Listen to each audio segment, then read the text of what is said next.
Hello, hello. I nobody's watching, I'm sure, and we'll see how this goes um, as we go. Look what I've got. It is Tolkien reading day. We've got Farmer Giles of Ham. Now, this is a long one, so I'm not going to be able to read the whole thing. I don't think. We'll give it a shot though. So, welcome to Tolkien reading day. Yeah. All right. Let's see. There's a bunch of Latin in there. And then, as it says, or in the vulgar tongue, the rise and wonderful adventures of Farmer Giles, Lord of Tame, Count of Worminghall, and the Little King of the Little Kingdom. Farmer Giles. What have I been saying? I don't even know. All right. The foreword is, as you can see in this same book I read from last year. On the history of the Little Kingdom, few fragments have survived, but by chance, an account of its origin have been preserved, a legend, perhaps, rather than an account. For it is evidently a late compilation full of marvels derived not from sober annals, but from the popular lays to which its author frequently refers. For him, the events that he records lay already in a distant past, but he seems nonetheless to have lived himself in the lands of the Little Kingdom. Such geographical knowledge as he shows, it is not his strong point, is of that country, while of regions outside of it, north or west, he is plainly ignorant. An excuse for presenting a translation of this curious tale out of its very insular Latin into the modern tongue of the United Kingdom may be found in the glimpse that it affords of life in a dark period of the history of Britain, not to mention the delight that it throws on the origin of some difficult place names. Some may find the character and adventures of its hero attractive in themselves. All right, so you don't need to get all the rest of that. All right, cool. Farmer Giles. I've always said Farmer Giles of Ham, so I'm going to continue with that. There we go. There's J.R.R. Tolkien's own hand-drawn illustration. I'll show as many of those as I can. Here we go. Aegidius de Hamo was a man who lived in the midmost parts of the island of Britain. In full, his name was Aegidius Ahenobarbus Julius Agricola de Hamo. For people were richly endowed with names in those days, now long ago, when this island was still happily divided into many little kingdoms. There was more time then, and folks were fewer, so that most men were distinguished. However, those days are now over, so I will, in what follows, give the man his name shortly, and in the vulgar form. He was Farmer Giles of Ham, and he had a red beard. Ham was only a village, but villages were proud and independent still in those days. Farmer Giles had a dog. The dog's name was Garm. Dogs had to be content with short names in the vernacular.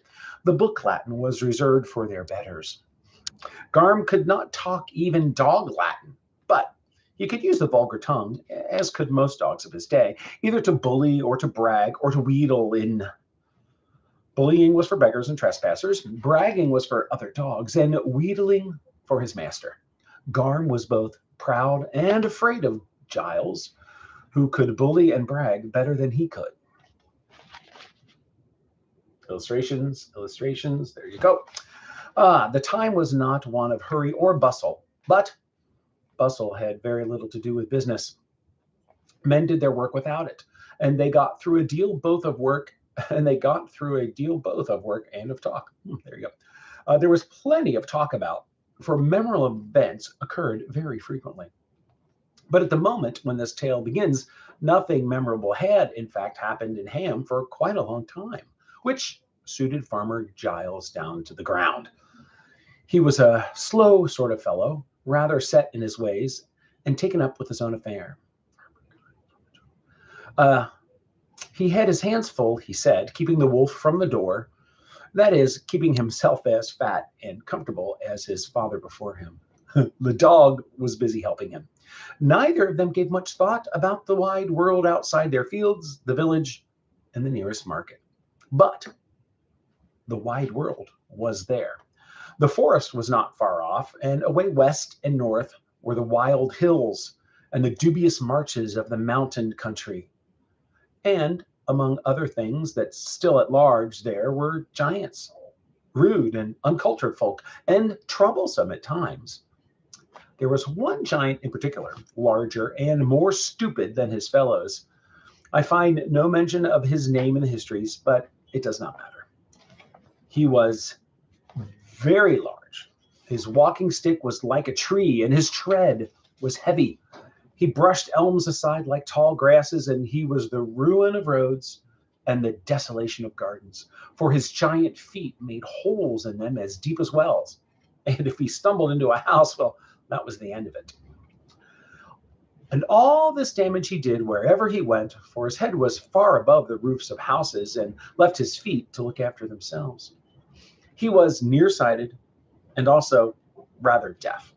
Fortunately, he lived far off in the wild and seldom visited the lands inhabited by men, at least not on purpose. Again, here he is. There's our illustration. Yes.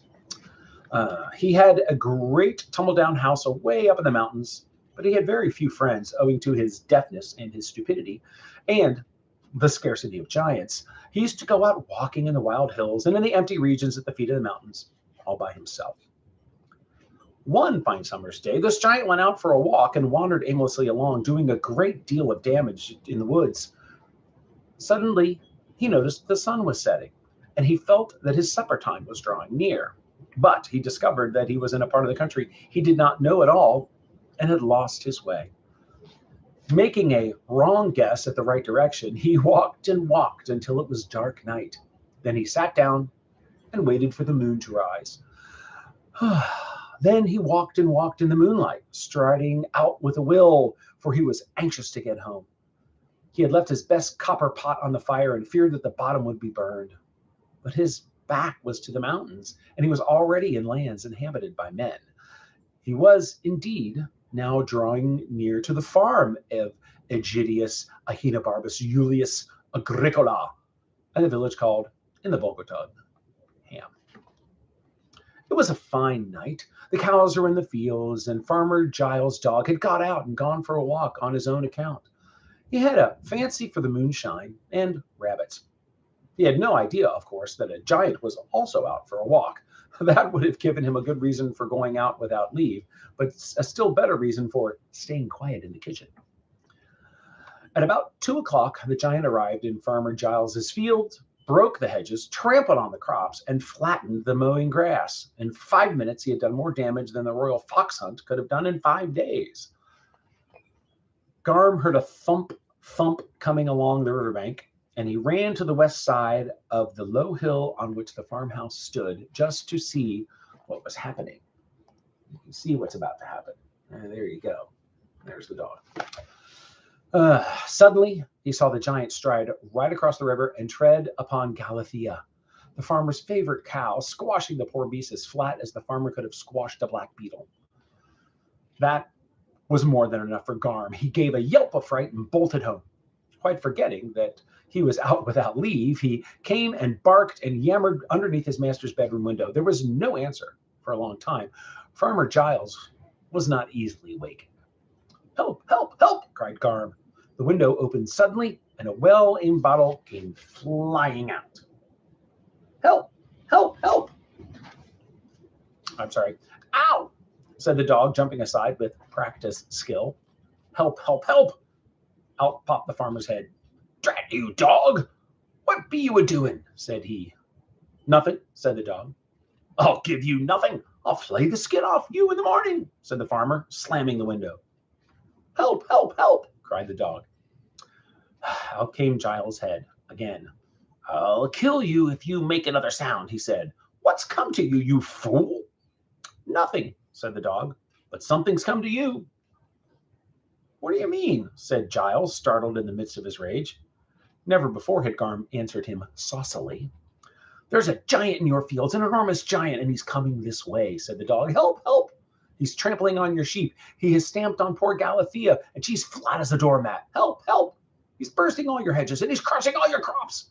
You must be bold and quick, master, or you will soon have nothing left. Help!" Garm began to howl. "Oh, shut up," said the farmer, and he shut the window. "Lord of mercy," he said to himself, and though the night was warm, he shivered and shook. "Get back to bed and don't be a fool," said his wife, and drown that dog in the morning. There is no call to believe what a dog says. They'll tell you any tale when caught truant or thieving. Maybe, Agatha, said he, and maybe not. But there's something going on in my fields, or Garm's a rabbit. That dog was frightened. And why should he come yammering in the night when he could sneak in the back door with the milk in the morning? Don't stand there arguing, said she. If you believe the dog, then take his advice. Be bold and quick. Easier said than done, answered Giles, for, indeed, he believed quite half of Garm's tale. In the small hours of the night, Giant seemed less unlikely. Still, property is property, and Farmer Giles had a short way with trespassers that few could outface. Yep. So he pulled on his breeches and went down into the kitchen and took his blunderbuss from the wall. Not yet in his breeches, but filling the blunderbuss. Some may well ask what a blunderbuss was. Indeed, this very question, it is said, was put to the 4 wise clerks of Oxford, and after a thought, they replied, "A blunderbuss is a short gun with a large bore, firing many balls or slugs, and capable of doing execution within a limited range without exact aim. Now superseded in civilized countries by other firearms." However, Farmer Giles' blunderbuss had a wide mouth that opened like a horn, and it did not fire balls or slugs, but anything he could spare to stuff in. And it did not do execution because he seldom loaded it and never let it off. The sight of it was usually enough for his purpose, and this country was not yet civilized, for the blunderbuss was not superseded. It was indeed the only kind of gun that there was, and rare at that. People preferred bows and arrows and used gunpowder mostly for fireworks. Well, then, Farmer Giles took down the blunderbuss, and he put in a good charge of powder, just in case extreme measures should be required. And into the wide mouth he stuffed old nails and bits of wire, pieces of broken pot, bones and stones, and other rubbish. Then he drew on his top boots and his overcoat, and he went out through the kitchen garden. The moon was low behind him, and he could see something worse than the long black shadows of bushes and trees. But he could hear, oh wait, I think I misread that. No, that was right. And he could see nothing worse than the long shadows. Okay. But he could hear a dreadful stamping, stumping coming up the side of the hill. He did not feel either bold or quick, whatever Agatha might say, but he was more anxious about his property than his skin. So, feeling a bit loose about the belt, he walked towards the brow of the hill. Suddenly, over the edge of it, the giant's face appeared, pale in the moonlight, which glittered in his large, round eyes. His feet were still far below, making holes in the fields. The moon dazzled the giant, and he did not see the farmer. But Farmer Giles saw him and was scared out of his wits. He pulled the trigger without thinking, and the blunderbuss went off with a staggering bang. By luck, it was pointed more or less at the giant's large, ugly face. Out flew the rubbish and the stones and the bones and the bits of crock and wire and a half a dozen nails. And since the range was indeed limited by chance and no choice of the farmers, many of these things struck the giant. A piece of pot went in his eye, and a large nail stuck in his nose. "Blast!" said the giant in his vulgar fashion. "I'm stung!" The noise had made no impression on him. He was rather deaf, but he did not like the nail. It was a long time since he had met any insect fierce enough to pierce his thick skin. But he had heard tell that away east in the fens there were dragonflies that could bite like hot pincers. He thought that he must have run into something of the kind. "Nasty, unhealthy pox, evidently," said he. "I shan't go any further this way tonight." So he picked up a couple of sheep off the hillside to eat when he got home and went back over the river, making off about northwest at a great pace. He found his way home again in the end, for he was at last going in the right direction, but the bottom was burned off his copper pot.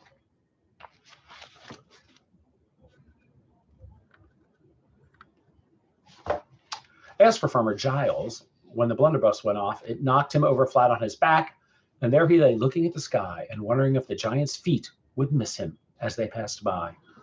But nothing happened, and the stumping died away in the distance. So he got up, rubbed his shoulder, and picked up the blunderbuss. And suddenly he heard the sound of people cheering.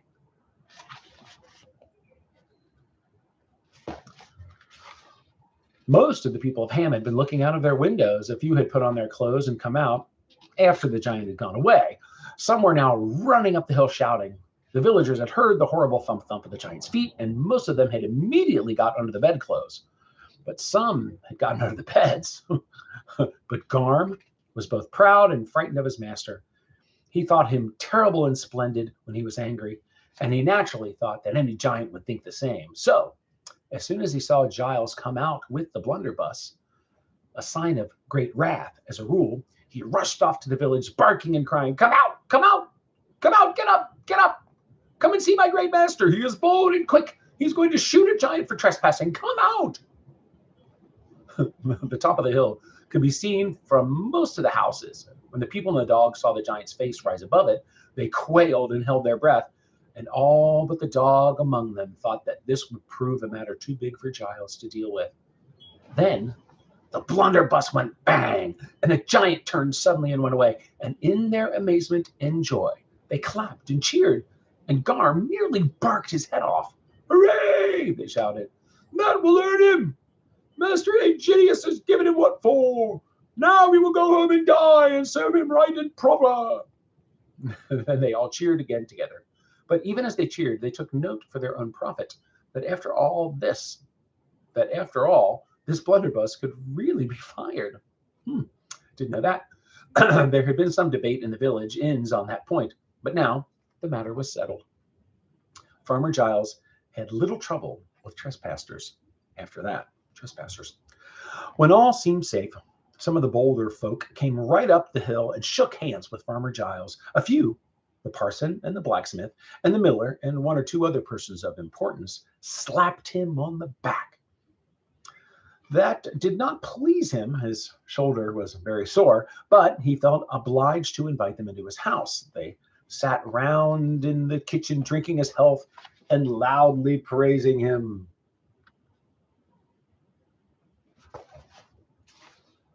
He made no effort to hide his yawns, but as long as the drink lasted, they took no notice. By the time they had all had one or two, and the farmer 2 or 3, he began to feel quite bold. When they had all had 2 or 3, and himself 5 or 6, he felt as bold as the dog thought him. They parted good friends, and he slapped their backs heartily. His hands were large, red, and thick. So he had his revenge. Next day, he found that the news had grown in the telling, and that he had become an important local figure. By the middle of the next week, the news had spread to all the villages within 20 miles. He had become the hero of the countryside. Capitalized, of course, hero of the countryside. Very pleasant he found it. Next market day, he got enough free drink to float a boat. That is to say, he nearly had his fill and came home singing old heroic songs. At last, even the king got to hear of it. The capital of that realm, the middle kingdom of the island in those happy days, was some 20 leagues distant from Ham, and they paid little heed to the court, as a rule, to the doings of rustics in the provinces. But so prompt an expulsion of a giant, so injurious, seemed worthy of note and of some little courtesy. There's the king. Yes. So, in due course, that is, in about 3 months, and on the feast of St. Michael, the king sent a magnificent letter. It was written in red upon a white parchment and expressed with the royal approbation of our loyal subject and well-beloved Aegidius Ahenobarbus Julius Agricola de Hamo. The letter was signed with a red blot, but the court scribe had added, Ego Augustus Bonifacius Ambrosius Aurelianus Antoninus Pius et Magnificus Dur Rex Tyrannus et Basilius Mediterraneum Partium subscribo, and a large red seal was attached, so the document was plainly genuine. It afforded great pleasure to Giles and was much admired, especially when it was discovered that one could get a seat and a drink by the farmer's fire by asking to look at it. Better than the testimonial was the accompanying gift. The king sent a belt and a long sword. To tell the truth, the king had never used the sword himself. It belonged to the family and had been hanging in his armory time out of mind. The armorer could not say how it came there or what might be the use of it. Plain, heavy swords of that kind were out of fashion at court just then, so the king thought it was a very thing for a present to a rustic. But Farmer Giles was delighted, and his local reputation became enormous. Giles much enjoyed this turn of events. So did his dog. He never got his promised whipping. Giles was a just man according to his lights. In his heart, he gave a fair share of credit to Garm, though he never went as far as to mention it. He continued to throw hard words and hard things at the dog when he felt inclined, but he winked at the many little outings Garm took to walking far afield. There's the sword. The farmer went about with a high step, and luck smiled on him. The autumn and early winter work went well. All seemed set fair until the dragon came. In those days, dragons were already getting scarce in the island. None had been seen in the midland realm of Augustus Bonifacius. August Boniface. For many a year. There were, of course, the dubious marches and the uninhabited mountains westward and northward, but they were a long way off. In those parts, once upon a time, there had dwelt a number of dragons upon one kind and another, and they had made raids far and wide, but the Middle Kingdom was in those days famous for the daring of the king's knights, and so many stray dragons had been killed or had returned with grave damage that the others gave up going that way. It was still custom for dragon's tail to be served up at the king's Christmas feast, and each year a knight was chosen for the duty of hunting. He was supposed to set out upon St. Nicholas Day and come home with the dragon's tail not later than the eve of the feast. But for many years now, the royal cook had made a marvelous confection, a mock dragon's tail of cake and almond paste with cunning scales of hard icing sugar. The chosen knight then carried this into the hall on Christmas Eve, while the fiddles played and the trumpets rang.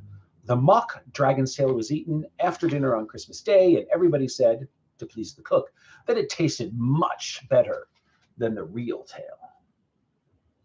There we go, carrying the mock dragon's tail.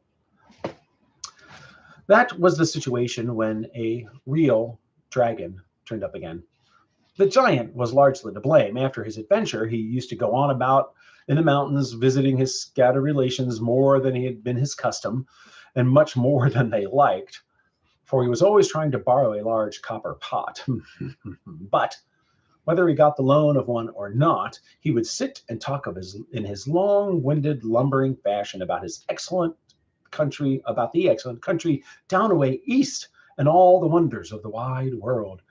He had got it into his head that he was a great and daring traveler.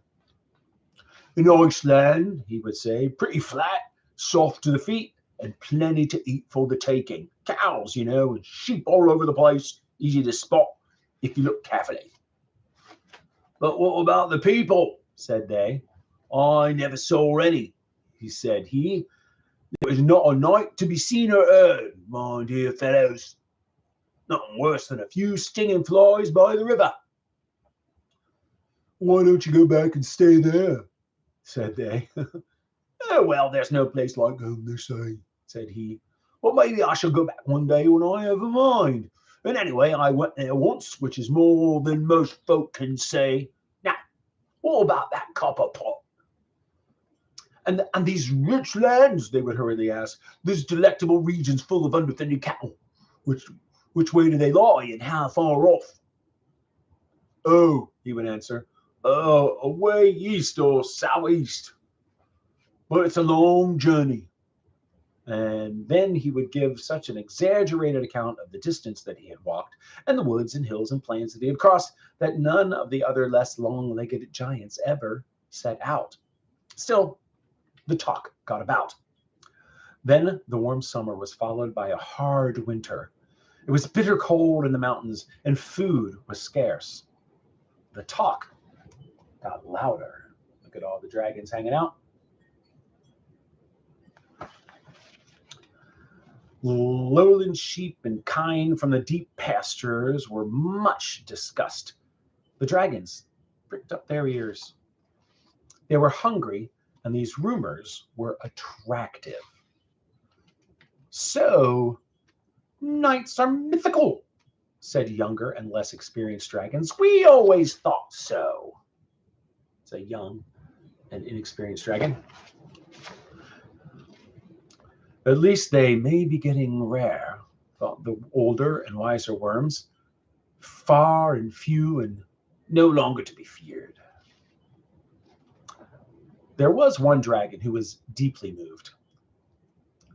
Chrysophylax Dives was his name, and for he was of ancient and imperial lineage and very rich. He was cunning, inquisitive, greedy, well-armored, but not overbold. But at any rate, he was not in the least afraid of flies or insects of any sort or size, and he was mortally hungry. So one winter's day, about a week before Christmas, Chrysophylax spread his wings and took off. He landed quietly in the middle of the night, plump in the heart of the midland realm of Augustus Bonifacius Rex et Basilius. He did a deal of damage in a short while, smashing and burning and devouring sheep, cattle, and horses. This was in a part of the land a long way from Ham, but Garm got the fright of his life. He had gone off on a long expedition, and taking advantage of his master's favor, he had ventured to spend a night or two away from home. He was following an engaging scent along the eaves of a wood when he turned a corner and came suddenly upon a new and alarming smell. He had indeed ran slap into the tail of Chrysophylax Dives, who had just landed. Never did a dog turn his own tail round and bolt home swifter than Garm. The dragon, hearing his yelp, turned and snorted, but Garm was already far out of range. He ran all the rest of the night and arrived home about breakfast time. Help! Help! Help! He cried outside the back door. Giles heard and did not like the sound of it. It reminded him of that unexpected things may happen when all seems to be going well. Wife, he said, let the dratted dog in, said he, and take a stick to him. Garm came bounding into the kitchen with his eyes starting and his tongue hanging out. Help! He cried. Now what have you been doing this time? Said Giles. Sorry if my accent changes. Throwing a sausage at him. Nothing, panted Garm, too flustered to give heed to the sausage. Well, stop doing it or I'll skin you, said the farmer. Illustration. Yes. The dog running into the dragon's tail. See? There it is. All right. I've done no wrong. I didn't mean no harm, said the dog, but I came on a dragon accidental-like, and it frightened me. The farmer choked in his beer. Dragon, said he. Drat you for a good-for-nothing nosy Parker. What do you want to go and find a dragon for? At this time of year, and me with my hands full. Where was it? Oh, north, over the hills and far away, beyond the standing stones and all, said the dog. Oh, away there, said Giles, mightily relieved. There are queer folk in those parts, I've heard tell, and aught not happens in their land. Aught might happen in their land. Let them get on with it. Don't come worrying me with such tales. Get out. Garm got out and spread the news all over the village. He did not he did not forget to mention that his master was not scared in the least. Quite cool he was, and went on with his breakfast. People chatted about it pleasantly at their doors. How like old times, they said. Just as Christmas is coming too. So seasonable. How pleased the king will be. He will be able to have a real tail this Christmas. But more news came in the next day. The dragon, it appeared, was exceptionally large and ferocious. He was doing terrible damage. What about the king's knights? People began to say. Others had already been asking the same question. Indeed, messengers were now reaching the king from the villages most afflicted by Chrysophylax, and they said to him as loudly and often as they dared, Lord, what of your knights? But the knights did nothing. Their knowledge of the dragon was still quite unofficial, so the king brought the matter to their notice fully and formally, asking for necessary action at their earliest convenience. He was greatly displeased when he found that their convenience would not be early at all, and was indeed daily postponed. Yet the excuses of the knights were undoubtedly sound. For first of all, the royal cook had already made a dragon's tail for Christmas, being a man who believed in getting things done in good time. It would not do at all to offend him by bringing in a real tail at the last minute.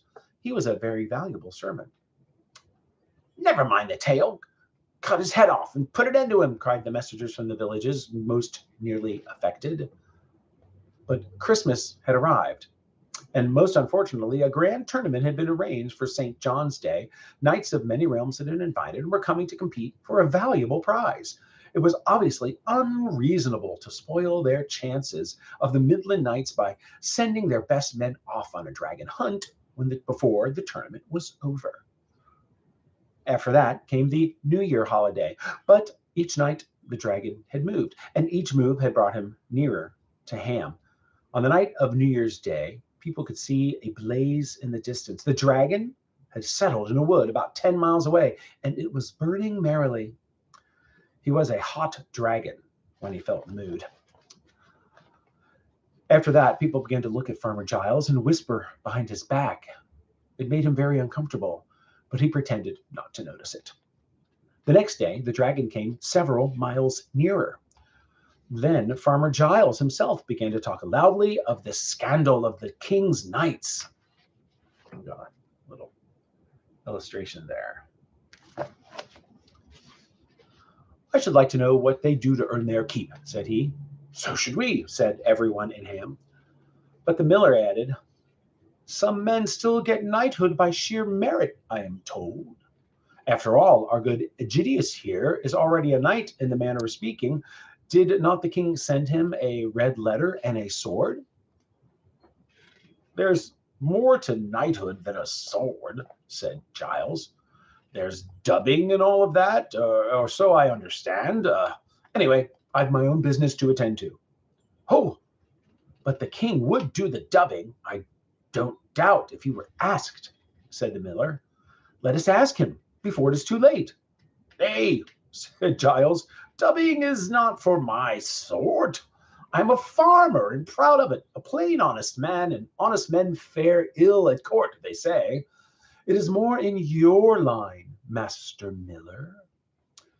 The parson smiled, not at the farmer's retort, for Giles and the miller were always giving one another as good as they got, being bosom enemies, as the saying was in Ham.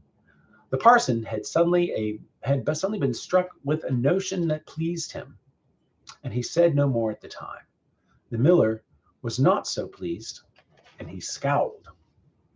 Sorry for the interruption. I'm getting notices that there's something happening at my door. Okay, maybe somebody's home. I don't know. Plain certain and honest, perhaps, said he, but do you have to go to court and be a knight before you kill a dragon? Courage is all that is needed, as only yesterday I heard Master Aegidius declare. Surely he has as much courage as any knight. All the folk standing by shouted, of course not, and yes, indeed, 3 cheers for the hero of Ham. Then Farmer Giles went home feeling very uncomfortable. He was finding that a local reputation may require keeping up, and that may prove awkward. He kicked the dog and hid the sword in a cupboard in the kitchen. Up till then, it had hung over the fireplace. The next day, the dragon moved to the neighboring village of Quercetum, Oakley in the vulgar tongue. He ate not only sheep and cows and one or two persons of tender age, but he ate the parson too. Rather rashly, the parson had thought to dissuade him from his evil ways. Then there was a terrible commotion. All the people of Ham came up the hill, headed by their own parson, and they waited on Farmer Giles. "We look to you," they said, and they remained standing round and looking until the farmer's face was redder than his beard. "When are you going to start?" they asked.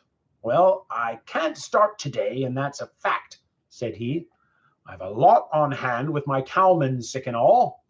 I'll see about it." They went away, but in the evening it was rumored that the dragon had moved even nearer. So they all came back. "We look to you, Master Egidius," they said. "Well," said he, "it is very awkward for me just now. My mare has gone lame and the lambing has started. I'll see about it as soon as may be." So they went away once more, not without some mumbling and whispering. The miller was sniggering. The parson stayed behind and could not be got rid of. He invited himself to supper and made some pointed remarks. He even asked what had become of the sword and insisted on seeing it. Parson. Sword. Drink falling to the ground. It was lying in a cupboard on a shelf hardly long enough for it. It was lying in the cupboard on the shelf hardly long enough for it. I see. It was lying in a cupboard on a shelf hardly long enough for it, and as soon as Farmer Giles brought it out in a flash, it leaped from its sheath, which the farmer dropped as if it were had been hot. The parson sprang to his feet, upsetting his beer. He picked up the sword carefully and tried to put it back in the sheath, but it would not go so much as a foot in, and it jumped clean out again as soon as his hand was off the hilt. "Dear me, this is very peculiar," said the parson, and he took a good look at both the scabbard and blade. He was a lettered man, but the farmer could only spell out large unseals with difficulty, and was none too sure of the reading even of his own name. That is why he had never given any heed to the strange letters that could dimly be seen on the sheath and the sword. As for the king's armorer, well, he was so accustomed to runes, names, and other signs of power and significance upon sword and scabbard that he had not bothered his head about them. He had thought them out of date anyway. But the parson looked long, and he frowned. He had expected to find some lettering on the sword or on the scabbard, and that was indeed the idea that had come to him the day before. But now he was surprised at what he saw, for letters and signs there were, to be sure, and he could not make head or tail of them. "There is an inscription on the sheath, and some epigraphical signs are visible also upon the sword," he said. "Indeed," said Giles, "and what may that amount to?" "The characters are archaic and the language barbaric," said the parson, to gain time. "A little closer inspection will be required." He begged the loan of the sword for the night, and the farmer let him have it with pleasure. When the parson got home, he took down many learned books from his shelves, and he sat up far into the night. Next morning, it was discovered that the dragon had moved nearer still. All the people of Ham barred their doors and shuttered their windows, and those that had cellars went down into them and sat shivering in the candlelight. Shivering, shiver, shiver, shiver. Shiver, shiver, shiver. But the parson stole out and went from door to door, and he told to all who would listen through a crack or a keyhole that what he had discovered in his study. "Our good Egidius," he said, "by the king's grace, is now the owner of Caldimordax, the famous sword that in popular romances is more vulgarly called Tail Biter." Those that heard this name usually opened the door. They all knew the renown of Tailbiter, for that sword had belonged to Belomarius, the greatest of all the dragon slayers of the realm. Some accounts made him the maternal great-great-grandfather of the king. The songs and tales of his deeds were many, and if forgotten at court, were still remembered in the villages. "This sword," said the parson, "will not stay sheathed if a dragon is within 5 miles. And without doubt, in a brave man's hands, no dragon can resist it." The people began to take heart again, and some unshuttered the windows and put their heads out. In the end, the parson persuaded a few to come and join him, but only the miller was really willing. To see Giles in a real fix seemed to him worth the risk. They went up the hill, not without anxious looking north across the river. There was no sign of the dragon. Probably he was asleep. He had been feeding very well all the Christmas time. The parson and the miller hammered on the farmer's door. There was no answer, so they hammered louder. At last Giles came out. His face was very red. He had also sat up far into the night, drinking a good deal of ale, and he had begun again as soon as he had got up. They all crowded around him, calling him good Aegidius, bold Ahenobarbus, great Julius, staunch Agricola, pride of Ham, hero of the countryside. And they spoke of Caldemordax, Tailbiter, the sword that would not be sheathed, death or victory, and the glory of the yeomanry, backbone of the country, and good of one's fellow men, until the farmer's head was hopelessly confused. "Now then, one at a time," he said, when he got a chance. What's all this? What's all this? It's my busy morning, you know." So they let the parson explain the situation.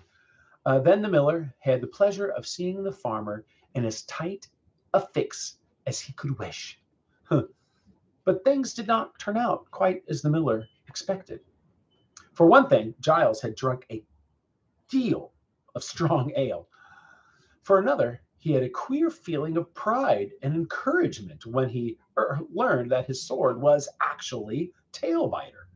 He had been very fond of the tales about Belomarius when he was a boy, and before he had learned sense, he had sometimes wished that he could have a marvelous and heroic sword of his own. So it came over him all of a sudden that he would take Tailbiter and go dragon hunting. But he had been used to bargaining all his life, and he made one more effort to postpone the event. "What?" said he. "Me go dragon hunting? In my old leggings and waistcoat? Dragon fights need some kind of armor, for all I've heard tell. There isn't any armor in this house, and that's a fact," said he. "That's a bit awkward," and they all allowed. But they sent for the blacksmith. The blacksmith shook his head.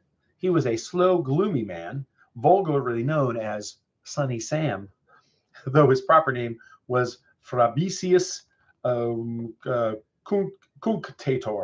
That's hard to see. It's in the spine of the book. Yes, Cunctator. Fabricius Cunctator. He never whistled at his work unless some disaster, such as frost in May, had duly occurred after he had foretold it. Since he was daily foretelling disasters of every kind, few happened that he had not foretold, and he was able to take credit for them. It was his chief pleasure, so naturally he was reluctant to do anything to avert them. He shook his head again. "I can't make armor out of naught," he said, "and it's not in my line. You'd best get the carpenter to make you a wooden shield. Not that it'll help you much. He's a hot dragon." Their faces fell, but the miller was not so easily to be turned from his plan of sending Giles to the dragon, if he would go, or of blowing the bubble of his local reputation, if he refused in the end. "What about ring mail?" he said. "That would be a help, and it need not be very fine. It would be for business and not for showing off at court. What about your old leather jerkin, friend Aegidius? And there is a great pile of links and rings in the smithy. I don't suppose Master Fabricius himself knows what may be lying there." "You don't know what you're talking about," said the smith, growing cheerful. If it's real ring mail you mean, then you can't have it. It needs the skill of the dwarfs, and with every little ring fitting into 4 others and all. Even if I had the craft, I should be working for weeks, and we shall all be in our graves before then, said he, or leastways in the dragon.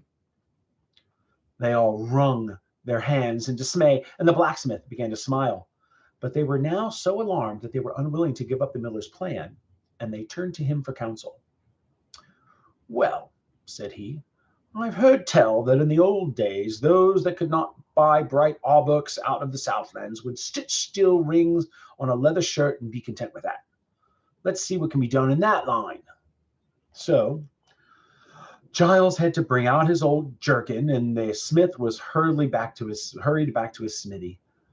There they rummaged in every corner and turned over the pile of old metal, and had not been done for many a year. At the bottom they found, all dull with rust, a whole heap of small rings, fallen from some forgotten coat, such as the miller had spoken of. Sam, more unwilling and gloomy as the task seemed more hopeful, was set to work on the spot, gathering and sorting and cleaning the rings, and when, as he was pleased to point out, these were clearly insufficient for one so broad of back and breast as Master Aegidius, they made him split up old chains and hammer the links into rings as fine as his skill could contrive.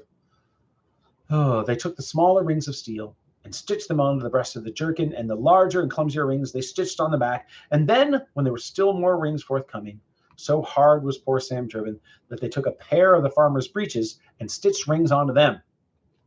And up on a shelf in a dark nook of the smithy, the miller found an old iron frame of a helmet, and he set the cobbler to work, covering it with leather as well as he could. Yes, there's the poor folk, the poor smith, and the shirt with rings. The work took them all the rest of the day, and all the next day, which was Twelfth Night and the eve of the Epiphany, but festivities were neglected. Farmer Giles celebrated the occasion with more ale than usual, but the dragon mercifully slept. For the moment, he had forgotten all about hunger or swords. Early on the Epiphany, they went up the hill, carrying the strange result of their handiwork. Giles was expecting them. He had now no excuses left to offer. So he put on the mail jerkin and the breeches. The miller sniggered. Then Giles put on his top boots and an old pair of spurs, and also the leather-covered helmet. There he is.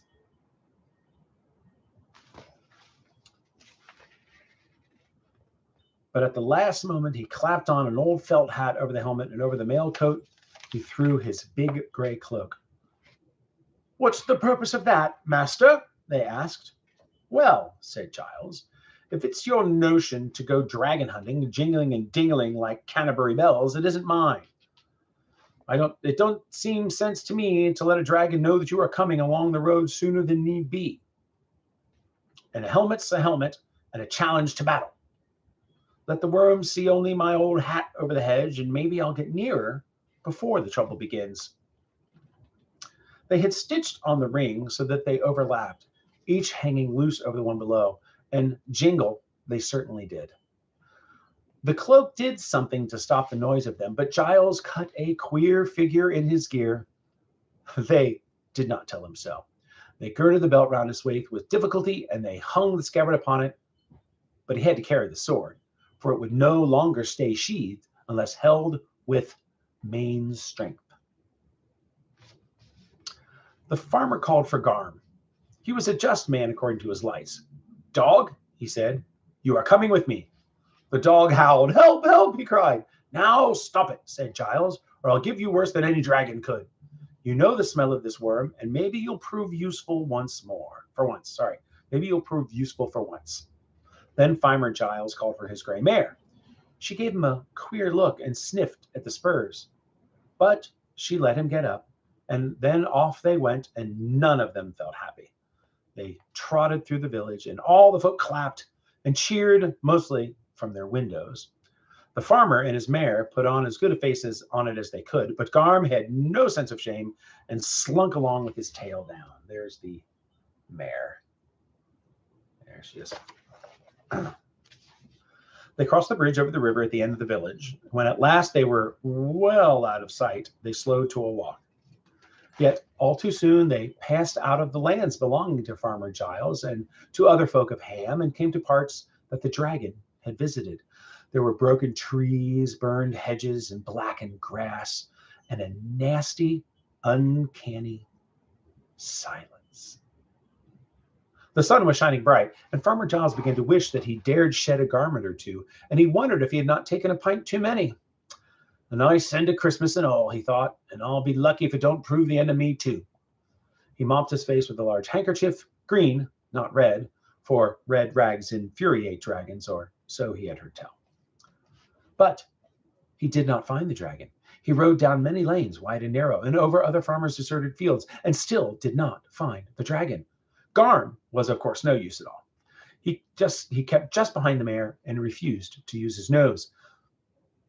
They came at last to a winding road that had suffered little damage and seemed quiet and peaceful.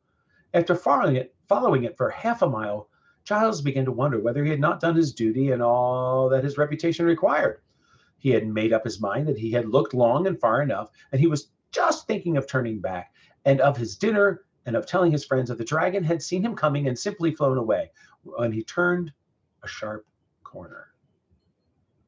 There was the dragon, lying half across a broken hedge with his horrible head in the middle of the road. "Help!" said Garm, and bolted. The gray mare sat down plump, and Farmer Giles went off backwards into a ditch. When he put his head out, there was the dragon, wide awake, looking at him.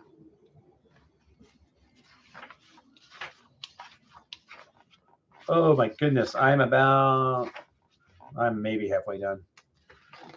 Oh, I'm not going to get to the end, folks. I've been reading for quite some time here. So that, I hope you enjoyed. I can't stop there. I can't stop there. Okay, we'll continue. "Good morning," said the dragon. "You seem surprised." "Good morning," said Giles. "I am that." "Excuse me," said the dragon.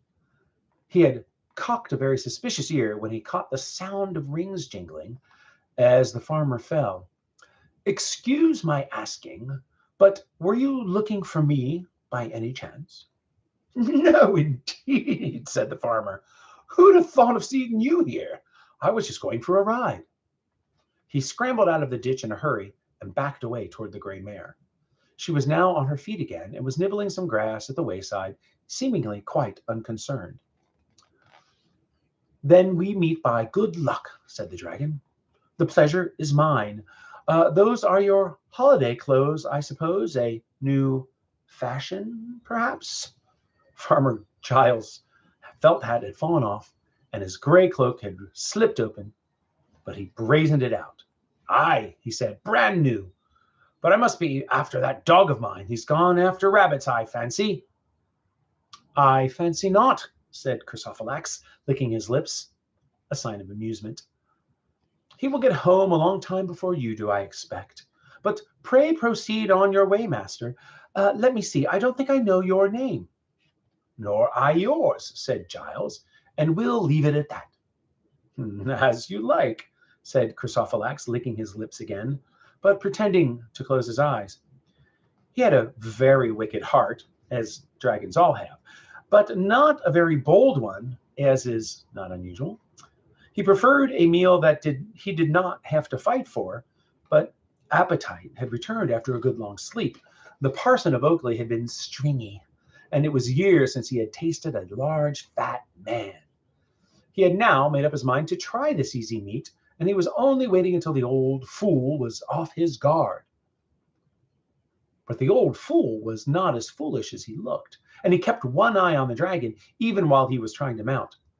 The mare, however, had other ideas, and she kicked and shied when Giles tried to get up. The dragon became impatient and made ready to spring. "Excuse me," said he, "haven't you dropped something?" Let's get a look at old Chrysophylax, shall we?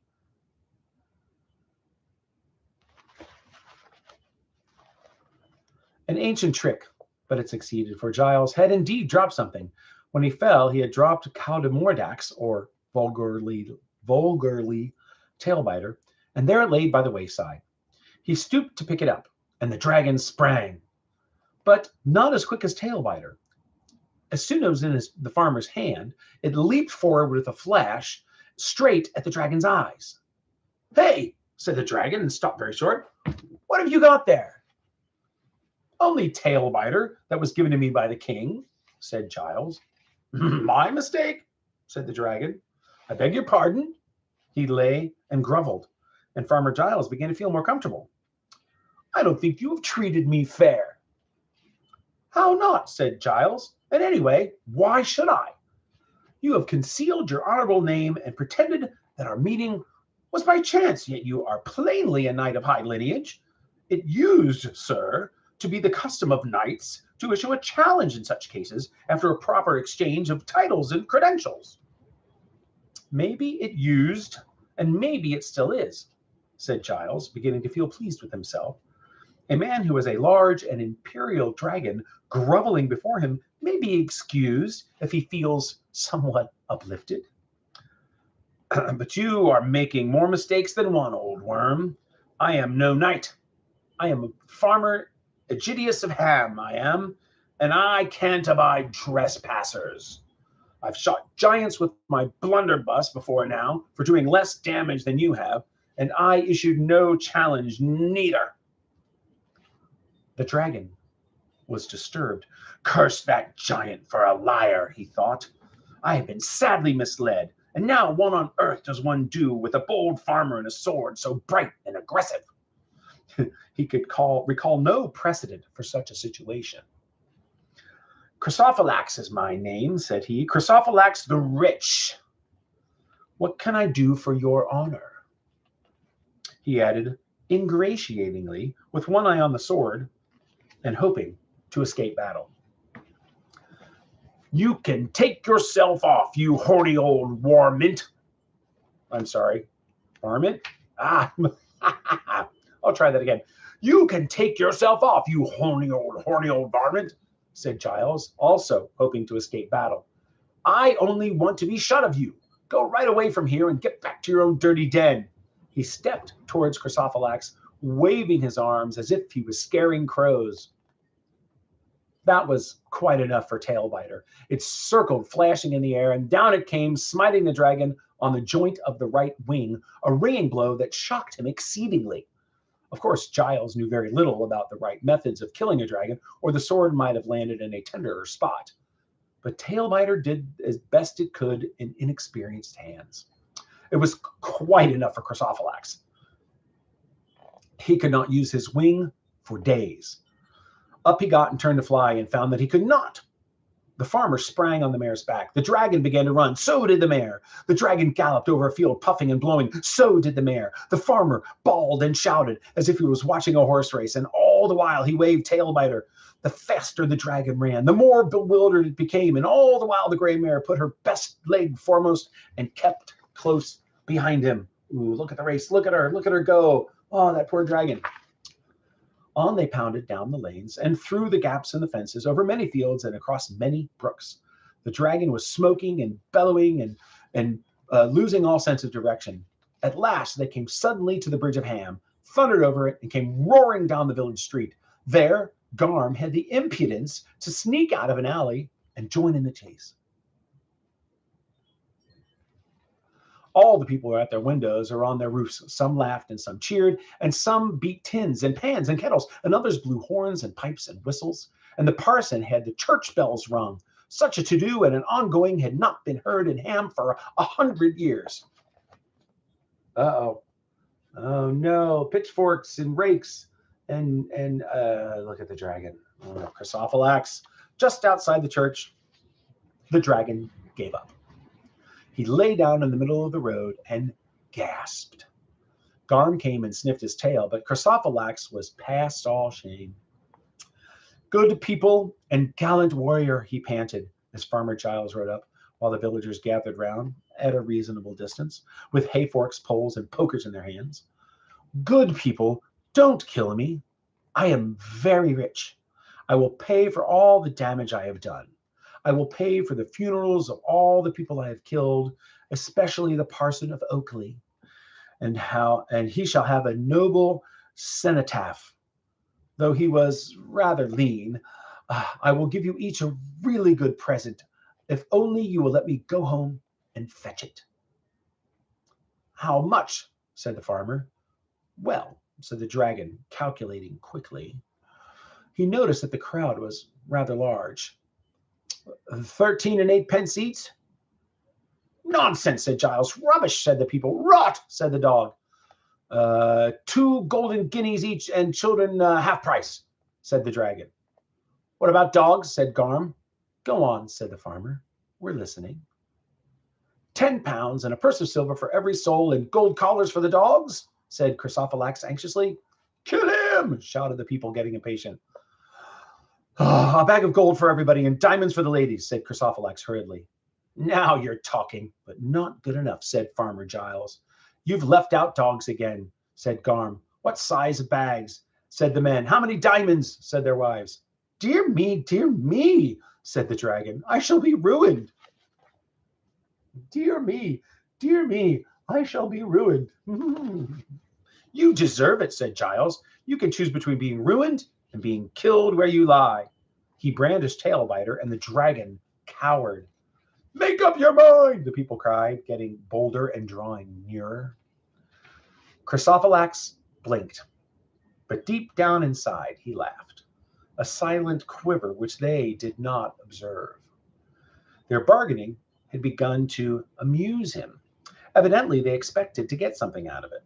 They knew very little of the ways of the wide and wicked world.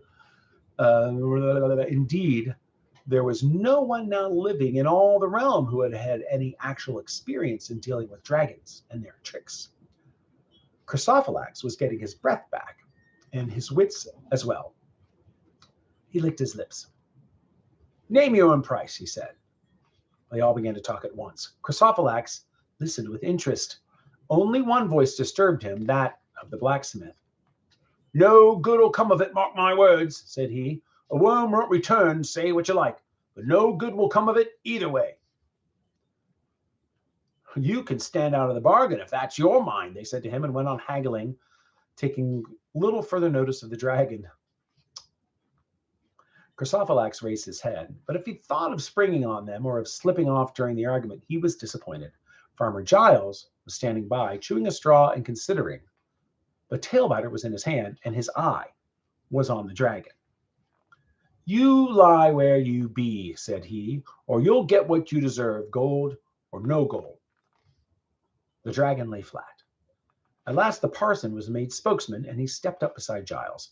Vile worm, he said, you must bring back to this spot all your ill-gotten wealth, and after recompensing those whom you have injured, we will share it fairly among ourselves. Then, if you make a solemn vow never to disturb our land again, nor to stir up another monster to trouble us, we will let you depart with both your head and your tail to your own home. And now you shall take such strong oaths to return with your ransom as even the conscience of a worm must hold binding. Chrysophylax accepted after a plausible show of hesitation. He even shed hot tears, lamenting his ruin, till there were steaming puddles on the road. But no one was moved by them. He swore many oaths, solemn and astonishing, that he would return with all his wealth on the feast of St. Hilarius and St. Felix. That gave him 8 days, and far too short time for the journey, even those ignorant of geography might have well reflected. Nonetheless, they let him go and escorted him as far as the bridge. Till our next meeting, he said, as he passed over the river, I am sure we shall all look forward to it. We shall indeed, they said. They were, of course, very foolish, for though the oaths he had taken should have burdened his conscience with sorrow and a great fear of disaster, he had, alas, no conscience at all. And if this regrettable lack in one of the imperial lineage was beyond the comprehension of the simple, at the least the parson with his book learning might have guessed it. Maybe he did. He was a grammarian and could doubtless see further into the future than others. That's a Tolkienian joke right there. The blacksmith shook his head and went back to his smithy. Ominous names, he said. Hilarius and Felix. I don't like the sound of them. The king, of course, quickly heard the news. It ran through the realm like fire and lost nothing in the telling. The king was deeply moved for various reasons, not the least being financial. He had made up his mind to ride at once in person to Ham, where such strange things seemed to happen. He arrived 4 days after the dragon's departure, coming over the bridge on his white horse with many knights and trumpeters and a large baggage train. All the people had put on their best clothes and come into the street to welcome him. Oh, I'm sorry, and lined the street to welcome him. The cavalcade came to a halt in the open space before the church gate. Farmer Giles knelt before the king when he was presented, but the king told him to rise and actually patted him on the back. The knights pretended not to notice this familiarity. The king ordered the whole village to assemble in Farmer Giles' large pasture beside the river, and when they were all gathered together, including Garm, who felt he was concerned, Augustus Bonifacius Rex et Basilius was graciously pleased to address them. He explained carefully that the wealth of the miscreant Chrysophylax all belonged to himself as lord of the land. He passed rather lightly over his claim to be considered suzerain of the mountain country, which was debatable, and I mispronounced that word, I'm sure. But we make no doubt in any case, said he, that all the treasure of this worm was stolen from our ancestors. Yet we are, as all know, both just and generous, and our good liege Aegidius shall be suitably rewarded. Nor shall any of our loyal subjects in this place go without some token of our esteem, from the parson to the youngest child. For we are well pleased with Ham. Here, at least, a sturdy and uncorrupted folk still retain the ancient courage of our race. The knights were talking among themselves about the new fashion in hats. The people bowed and curtsied and thanked him humbly, but they wished now that they had closed with the dragon's offer of 10 pounds all around and kept the matter private. They knew enough, at any rate, to feel sure that the king's esteem would not rise to that. Garm noticed there was no mention of dogs. Farmer Giles was the only one of them who was really content. He felt sure of some reward and was mighty glad anyway to have come safely out of the nasty business with his local reputation higher than ever. The king did not go away. He pitched his pavilion in Farmer Giles' field and waited for January the 14th, making as merry as he could in a miserable village far from the capital. The royal retinue ate up nearly all the bread, butter, eggs, chicken, bacon, and mutton, and drank up every drop of old ale there was in the place for the next 3 days. Then they began to grumble about short commons. But the king paid handsomely for everything, in tallies to be honored later by the exchequer, which he hoped would shortly be richly replenished. So the folk of Ham were well satisfied, not knowing the actual state of the exchequer.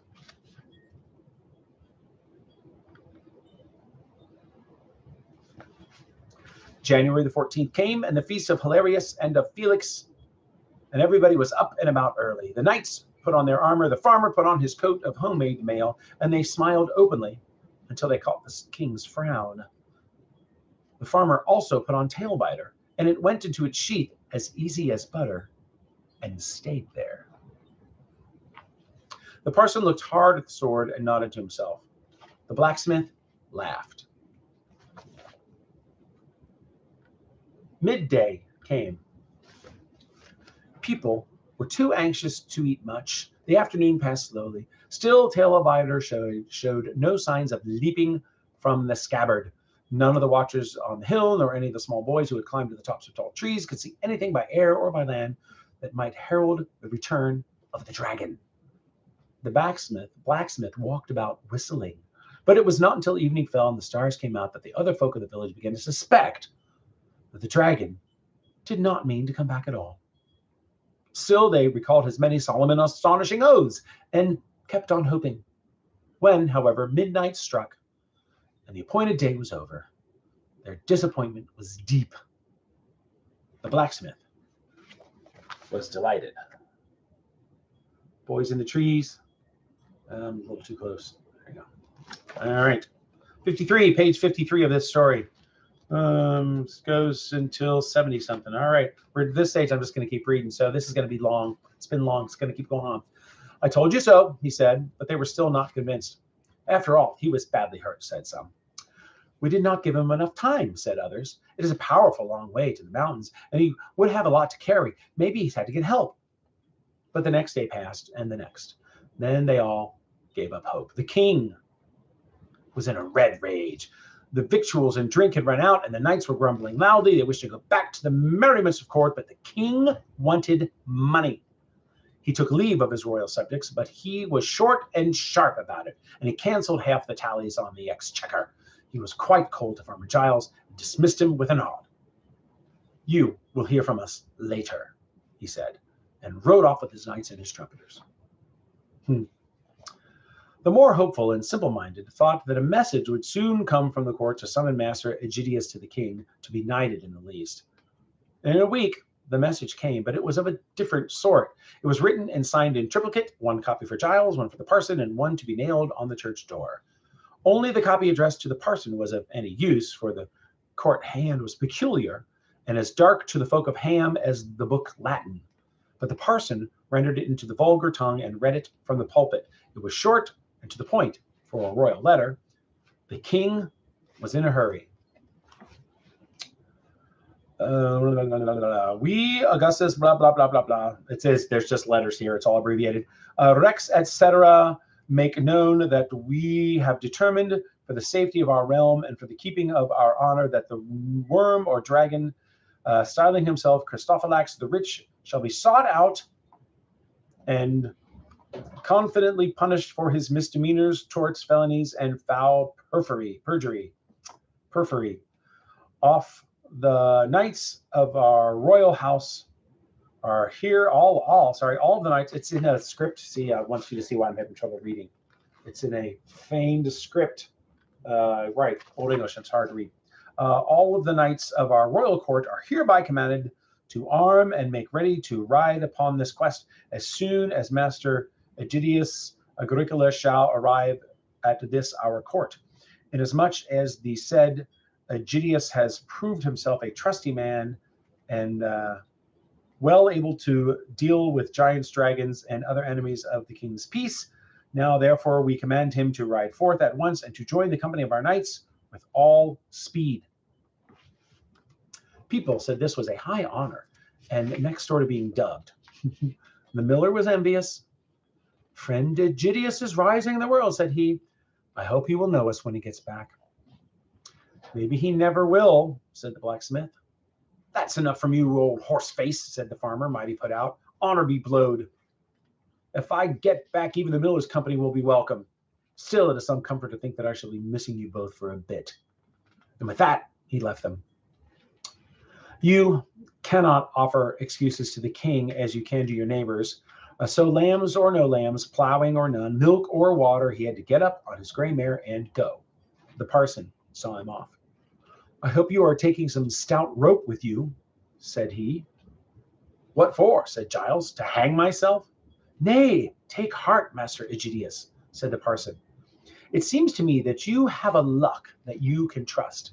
But take also a long rope, for you may need it unless my foresight deceives me. And now farewell, and return safely. Aye, and come back and find all my house and land in a pickle. Blast dragons, said Giles. Then, stuffing a great coil of rope in a bag by his saddle, he climbed up and rode off.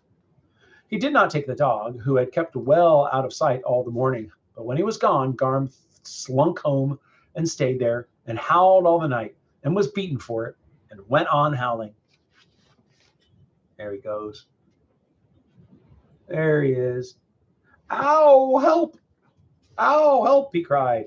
I'll never see dear master again, and he was so terrible and splendid. I wish I had gone with him, I do.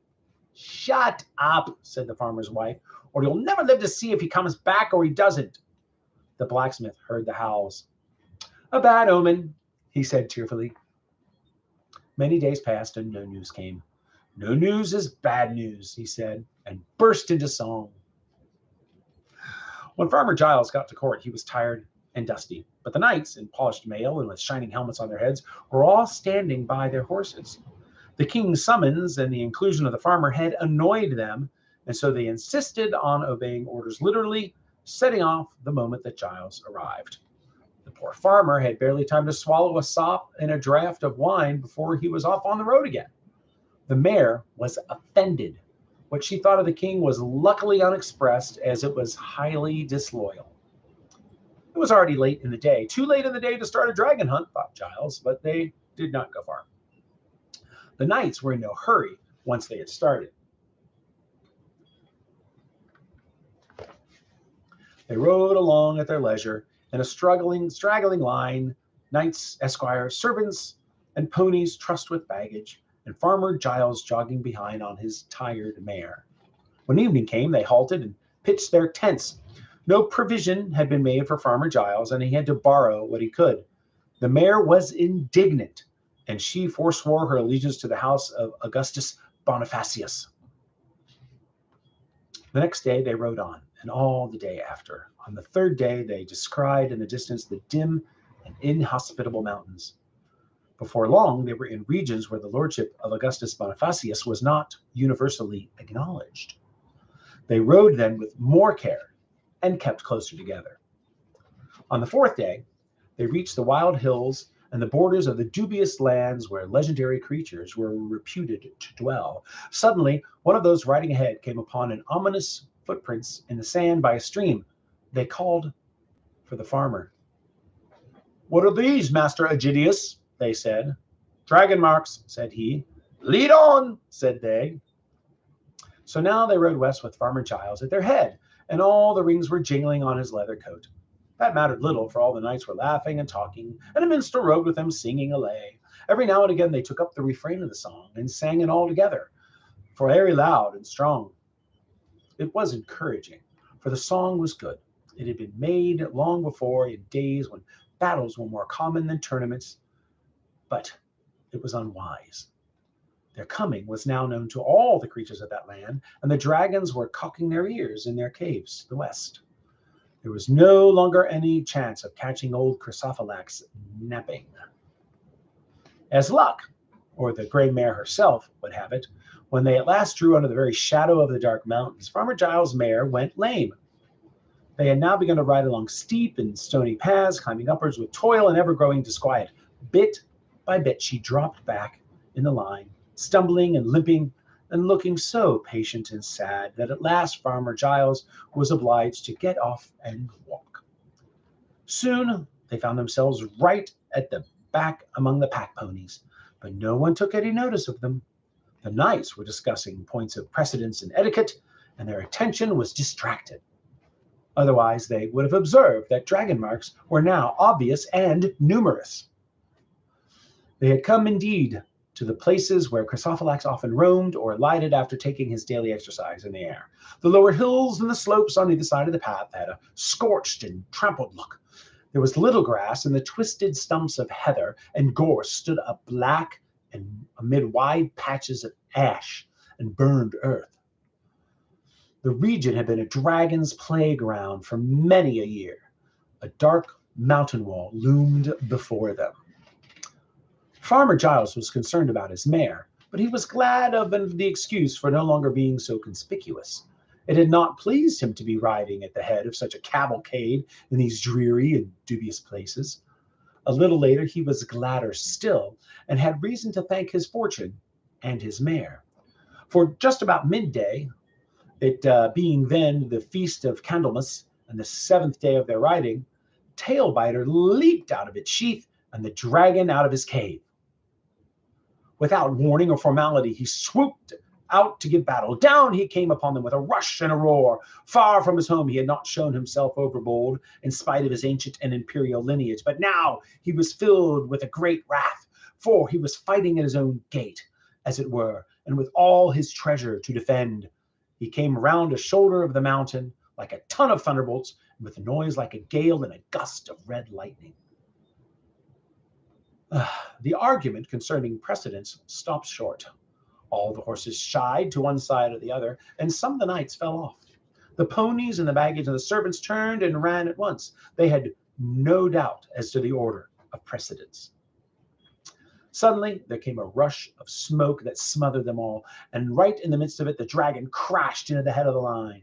Several of the knights were killed before they could even issue their formal challenge to battle, and several others were bowled over, horses and all. And as for the remainder, their steeds took charge of them and turned and fled, carrying their masters off, whether they wished it or no. Most of them wished it indeed. But the old gray mare did not budge. Maybe she was afraid of breaking her legs on the steep, stony path. Maybe she felt too tired to run away. She knew in her bones that dragons on the wing are worse behind you than before you, and you need more speed than a racehorse for flight to be useful. Besides, she had seen this Chrysophylax before and remembered chasing him over field and brook in her own country till he lay down tame in the village high street. Anyway, she stuck her legs out wide and she snorted. Farmer Giles went as pale as his face could manage, but he stayed by her side, for there seemed nothing else to do. And it was so that the dragon, charging down the line, suddenly saw straight in front of him his old enemy with Tailbiter in his hand. It was the last thing he expected. He swerved aside like a great bat and collapsed on the hillside close to the road. Up came the gray mare, quite forgetting to walk lame. Farmer Giles, much encouraged, had scrambled hastily on her back. "Excuse me," said he, "but were you looking for me by any chance?" "No, indeed," said Chrysophylax. "Who would have thought of seeing you here? I was just flying about." "Then we meet by good luck," said Giles, "and the pleasure is mine, for I was looking for you. What's more, I have a bone to pick with you, several bones, in a manner of speaking." The dragon snorted. Farmer Giles put up his arm to ward off the hot gust, and with a flash, Tailbiter swept forward, dangerously near the dragon's nose. "Hey," he said, and stopped snorting. He began to tremble and backed away, and all the fire in him was chilled. "You have not, I hope, come to kill me, good master," he whined. "Nay, nay," said the farmer. "I said not about killing." The gray mare sniffed. "Then what, may I ask, are you doing with all these knights?" said Chrysophylax. "Knights always kill dragons if we don't kill them first." "I'm doing nothing with them at all. They're not to me," said Giles. "And anyway, they're all dead now or gone." "What about what you said last Epiphany?"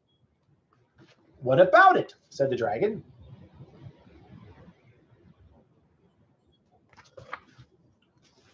Anxiously. "What about it?" said the dragon anxiously. "Sorry, I forgot that." "You're nigh on a month late," said Giles, "and payment is overdue. I've come to collect it. You should beg my pardon for all the bother I've put to." "I do indeed," said he. "I wish you had not troubled to come." "It'll be every bit of your treasure this time, and no market tricks," said Giles, "or dead you'll be, and I shall hang your skin from our church steeple as a warning." "Oh, it's cruel hard," said the dragon.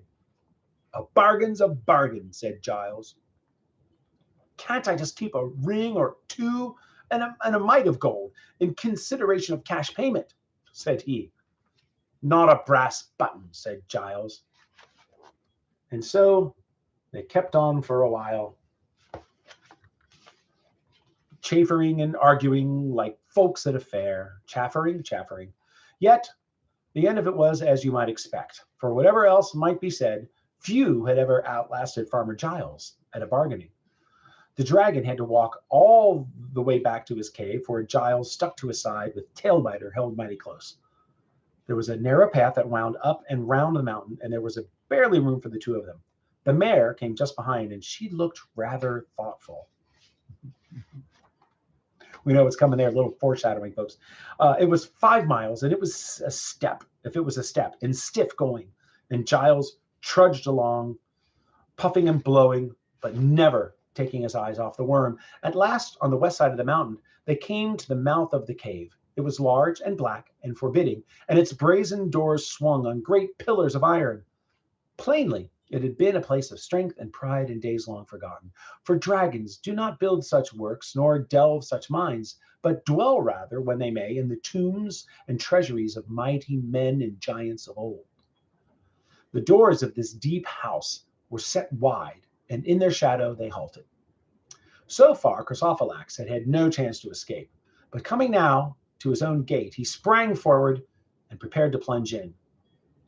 Farmer Giles hit him with the flat of the sword. "Whoa," said he. "Before you go in, I have something to say to you. If you ain't outside again in quick time with something worth bringing, I shall come in after you and cut off your tail to begin with." The mare sniffed. She could not imagine Farmer Giles going down alone into any dragon's den for any money on earth. But Chrysophylax was quite prepared to believe it, with Tailbiter looking so bright and sharp and all. And maybe he was right, and the mare, for all her wisdom, had not yet understood the change in her master. Farmer Giles was backing his luck, and after 2 encounters was beginning to fancy that no dragon could stand up to him. Anyway, out came Chrysophylax again in mighty quick time, with 20 pounds troy of gold and silver, and a chest of rings and necklaces and other pretty stuff. "There," said he. "Where?" said Giles. "That's not half enough, if that's what you mean. Not half of what you got, I'll be bound." "Of course not," said the dragon, rather perturbed to find that the farmer's wits seemed to have become brighter since that day at the village. "Oh, of course not. I can't bring it all out at once." "Not all, or not at twice, I'll wager," said Giles. "In you go again, and out double quick, or I'll give you a taste of Tailbiter." "No," said the dragon, and he popped in and out again double quick. "There," said he, putting down an enormous load of gold and 2 chests of diamonds. "Now try again," said the farmer, and try harder." "Oh, it's hard, cruel hard," said the dragon, and he went back in again. But by this time, the gray mare was getting a bit anxious on her own account. "Who's going to carry all this heavy stuff home, I wonder?" thought she. And she gave such a long, sad look at all the bags and the boxes that the farmer guessed her mind. "Never you worry, lass," said he. "We'll make the worm do the carrying."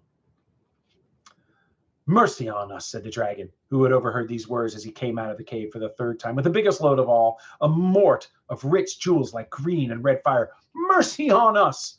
If I carry all this, it will be near the death of me, and a bag more I could never manage, not if you killed me for it." "Yet there is still more, isn't there?" said the farmer. "Yes," said the dragon, "enough to keep me respectable." He spoke near the truth for a rare wonder, and wisely, as it turned out. "If you will leave me what remains," he said very wily, "I'll be your friend forever, and I will carry all this treasure back to your honor's own house, and not to the king's, and I will help you keep it. What is more," said he. The farmer took out a toothpick with his left hand, and he thought very hard for a minute. Then, "Done with you," he said, showing a laudable discretion. A knight would have stood out for the whole hoard and gotten a curse laid on it. And as likely as not, if Giles had driven the worm to despair, he would have been turned and fought in the end, Tailbiter or no Tailbiter. In which case Giles, if not slain himself, would have been obliged to slaughter his transport and leave the best part of the gains on the mountain. Well, that was the end of it. The farmer stuffed his pockets with jewels just in case anything went wrong. He gave the gray mare a small load to carry. All the rest he bound to the back of Chrysophylax in boxes and bags till he looked like a royal pantechnicon.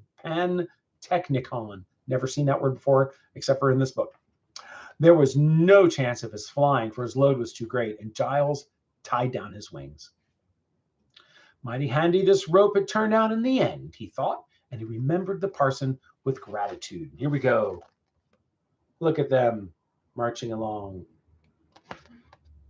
And then there's a preview of what's coming. So off now the dragon trotted, puffing and blowing with a mare at his tail, and the farmer holding out Caldemordax, very bright and threatening. He dared no tricks. In spite of their burdens, the mare and the dragon made better speed going back than the cavalcade had made coming, for Farmer Giles was in a hurry. Not the least reason he had little food in his bags, Also, he had no trust in Chrysophylax after the breaking of oath so solemn and binding, and he wondered much how to get through a night without death or great loss. But before that night fell, he ran again into luck, for they overtook half a dozen of the servants and ponies that had departed in haste and were now wandering at a loss in the wild hills. They scattered in fear and amazement, but Giles shouted after them. "Hey, lads," said he, "come back. I have a job for you and good wages while this packet lasts." So they entered his service, being glad of a guide and thinking that their wages might indeed come more regular now than had been their usual. Then they rode on, 7 men, 6 ponies, 1 mare, and a dragon. And Giles began to feel like a lord and stuck out his chest. They halted as seldom as they could. At night, Farmer Giles roped the dragon to 4 pickets, 1 to each leg, with 3 men to watch him in turns. But the gray mare kept half an eye open in case the men should try any tricks on their own account. We'll go back to that. It's the dragon all tied up to pickets. After 3 days, they were back over their borders of their own country, and their arrival caused such wonder and uproar as seldom had been seen between the 2 seas before. In the first village they stopped at food and drink. At the first village that they stopped at, food and drink were showered on them free, and half the young lads wanted to join in the procession.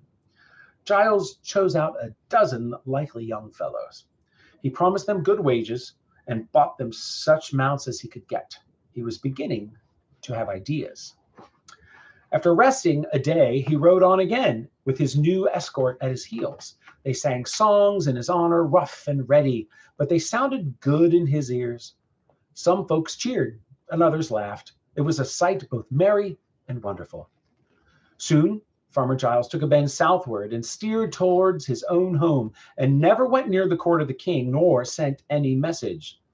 But the news of the return of Master Aegidius spread like fire from the west, and there was a great astonishment and confusion. For he came hard on the heels of a royal proclamation, bidding all the towns and villages to go into mourning for the fall of the brave knights in the pass of the mountains. Wherever Giles went, the mourning was cast aside, and bells were set ringing, and people thronged by the wayside, shouting and waving their caps and scarves. But they booed the poor dragon till he became bitterly to regret the bargain he had made. It was most humiliating for one of ancient and imperial lineage. When they got back to Ham, all the dogs barked at him scornfully, all except Garm. He had eyes, ears, and nose only for his master. Indeed, he went quite off his head and turned somersaults all along the street. Look at him go, look at him go. Way to go, Garm. Happy to see his master. Ham, of course, gave the farmer a wonderful welcome, but probably nothing pleased him more than finding the miller at a loss for words. More than finding the miller at a loss for a sneer, and the blacksmith quite out of countenance. "This is not the end of the affair, mark my words," said he, but he could not think of anything worse to say, and hung his head gloomily. Farmer Giles, with his 6 men and his dozen likely lads and dragon and all, went on up the hill, and there they stayed for quite a while. Only the parson was invited to the house.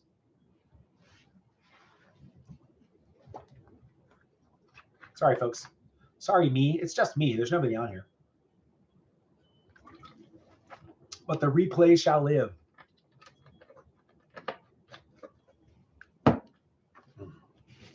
The news soon reached the capital, and forgetting the official mourning and their business as well, people gathered in the streets. There was much shouting and noise. The king was in his great house, biting his nails and tugging his beard. Between grief and rage and financial anxiety, his mood was so grim that no one dared speak to him. But at last the noise of the town came to his ears. It did not sound like mourning or weeping. "What's all this noise about?" he demanded. "Tell the people to go indoors and mourn decently. It sounds more like a goose fair." The dragon has come back, Lord," they answered. "What?" said the king. "Summon our knights, or what is left of them." "There is no need, Lord," they answered. With Master Aegidius behind him, the dragon is tame as tame, or so we are informed. The news has not long come in, and reports are conflicting.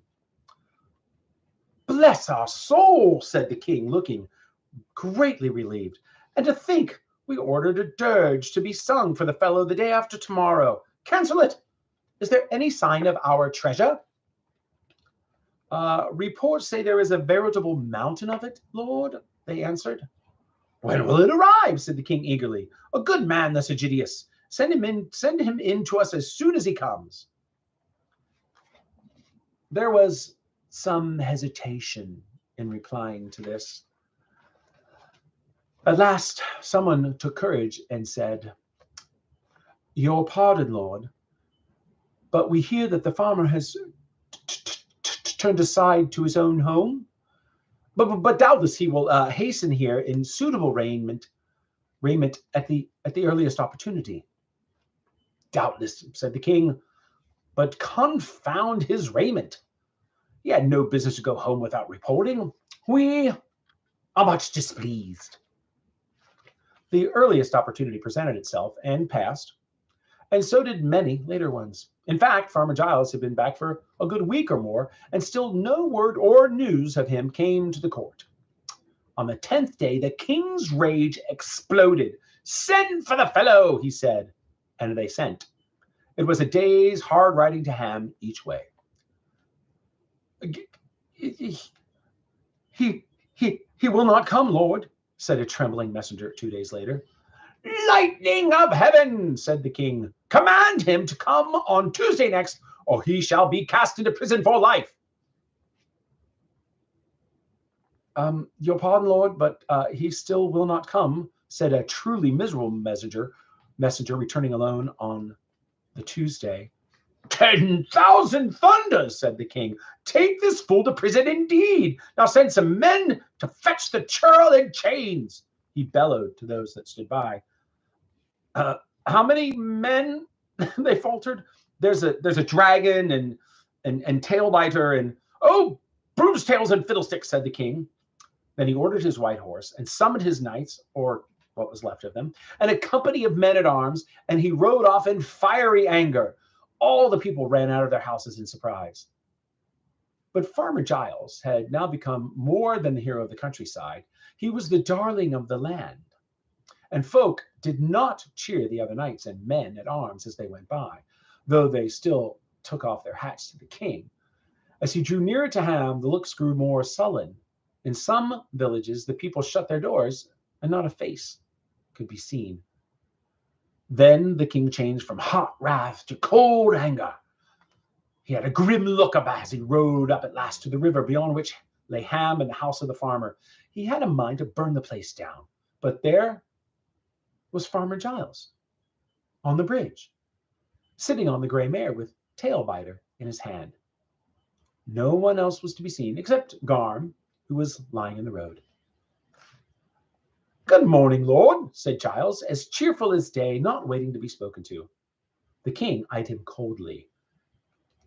Your manners are unfit for our presence, said he, but that does not excuse you from coming when sent for.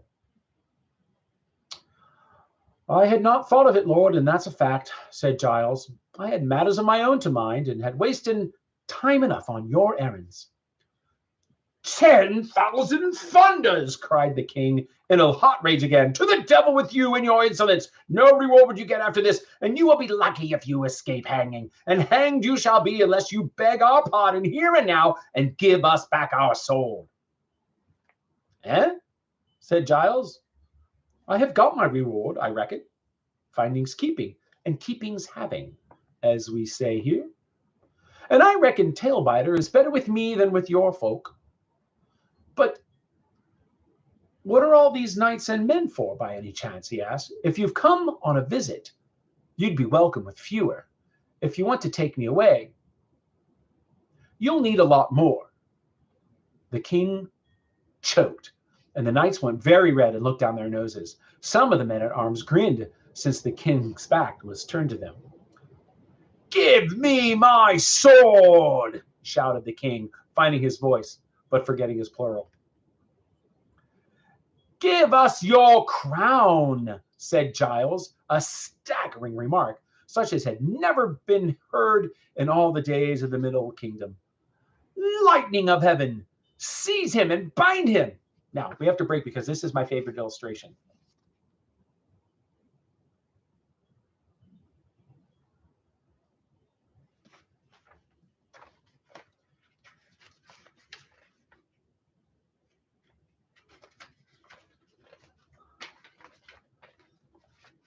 Seize him and bind him, cried the king, justly enraged beyond bearing.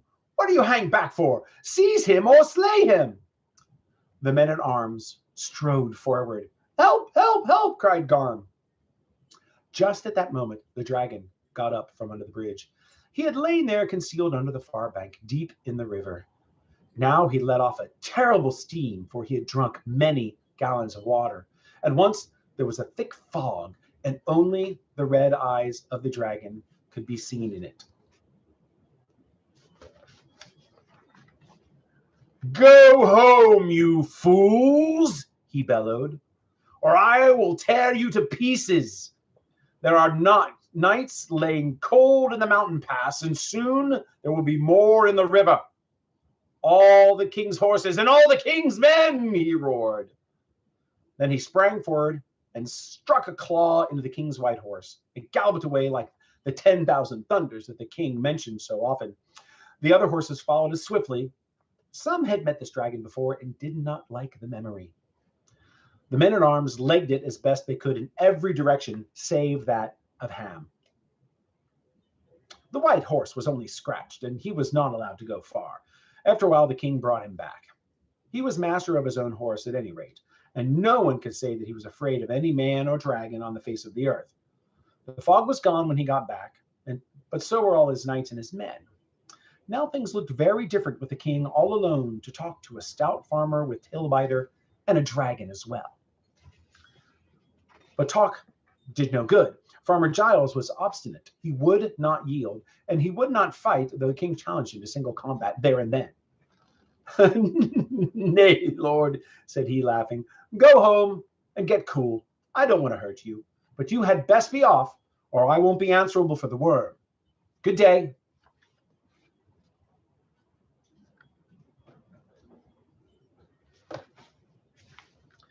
And that was the end of the Battle of the Bridge of Ham. Never a penny of all the treasure did the king get, nor any word of apology from Farmer Giles, who was beginning to think mighty well of himself. What is more, from that day the power of the Middle Kingdom came to an end in that neighborhood. For many mile around, men took Giles for their lord. Never a man could the king with all his titles get to ride against the rebel Aegidius, for he had become the darling of the land and the matter of song, and it was impossible to suppress all the lays that celebrated his deeds. The favorite one dealt with the meeting on the bridge in 100 mock heroic couplets. Chrysophylax remained long in Ham, much to the profit of Giles, for the man who has a tame dragon is naturally respected. He was housed in the tithe barn with the leave of the parson, and there he was guarded by the 12 likely lads. In this way arose the first of the titles of Giles, Dominus Didomito Serpente, which is in the vulgar Lord of the Tame Worm, or shortly of Tame.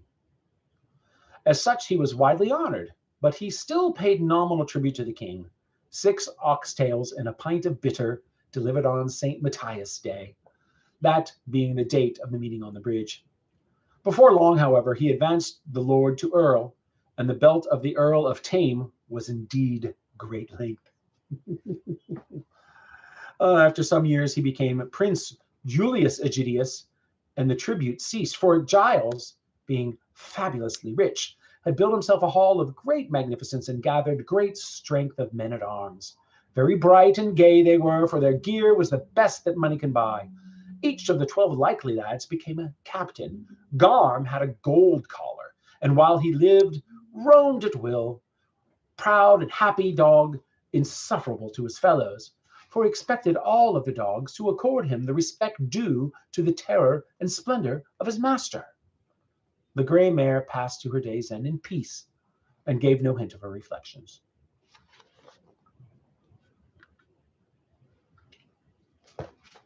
In the end, Giles became a king, of course, the king of the little kingdom.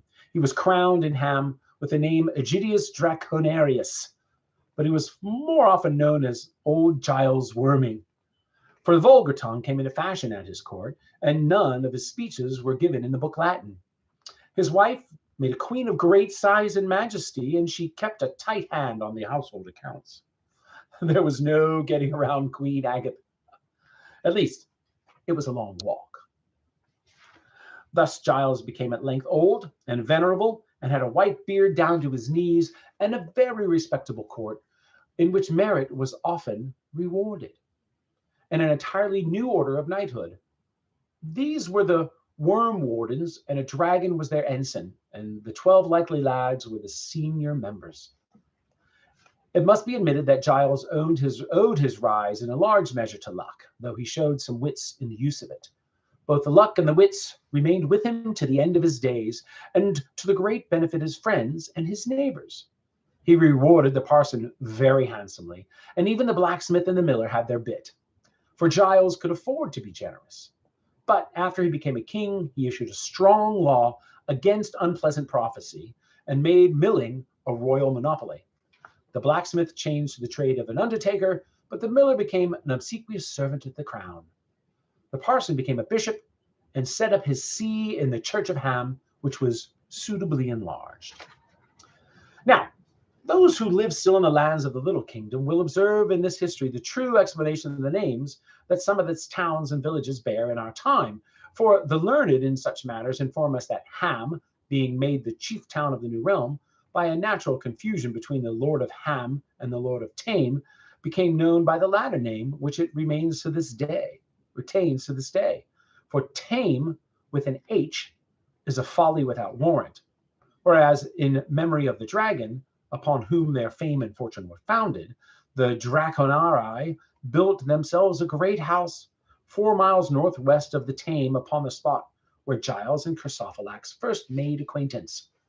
That place became known throughout the kingdom as Aula Draconaria, or in the vulgar, Worming Hall, after the king's name and his standard. The face of the land has changed since that time, and kingdoms have come and gone. Woods have fallen, rivers have shifted, and only the hills remain, and they are worn down by the rain and the wind. But still that name endures, though men call it Wunnel, or so I am told, for villages have fallen from their pride. But in the days of which this tale speaks, Worming Hall it was, and a royal seat, and the dragon's standard flew above the trees, and all things went there and merrily, while Tailbiter was above the ground.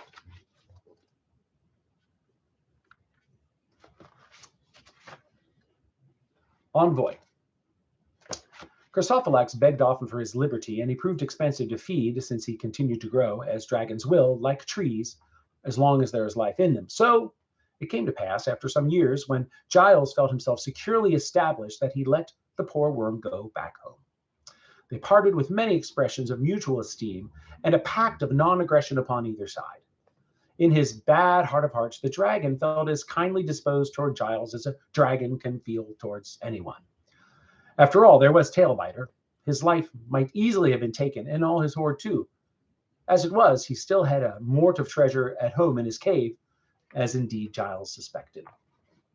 He flew back to the mountains slowly and laboriously, for his wings were clumsy with long disuse, and his size and his armor were greatly increased. Arriving home, he at once routed out a young dragon who had the temerity to take up residence in his cave while Chrysophylax was away. It is said that the noise of the battle was heard throughout Venedotia. When, with great satisfaction, he had devoured his defeated opponent, he felt better, and the scars of his humiliation were assuaged, and he slept for a long while. But at last, waking suddenly, he set off in search of the tallest and stupidest of the giants, who had started all the trouble one summer's night long before. He gave him a piece of his mind, and the poor fellow was very much crushed. "A blunderbuss, was it?" said he, scratching his head. Oh, I thought it was horseflies. Feeny, or in the vulgar, the end.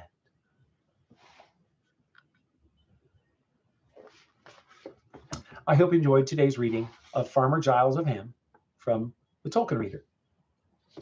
Let me double check on the illustrations. I'm not sure who actually did them. Oh, gosh.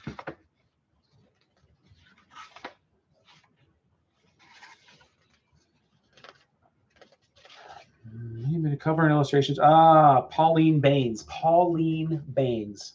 Cover and illustrations by Pauline Baines. Not the work of the author. All right. Cheers, y'all. My mouse went to sleep.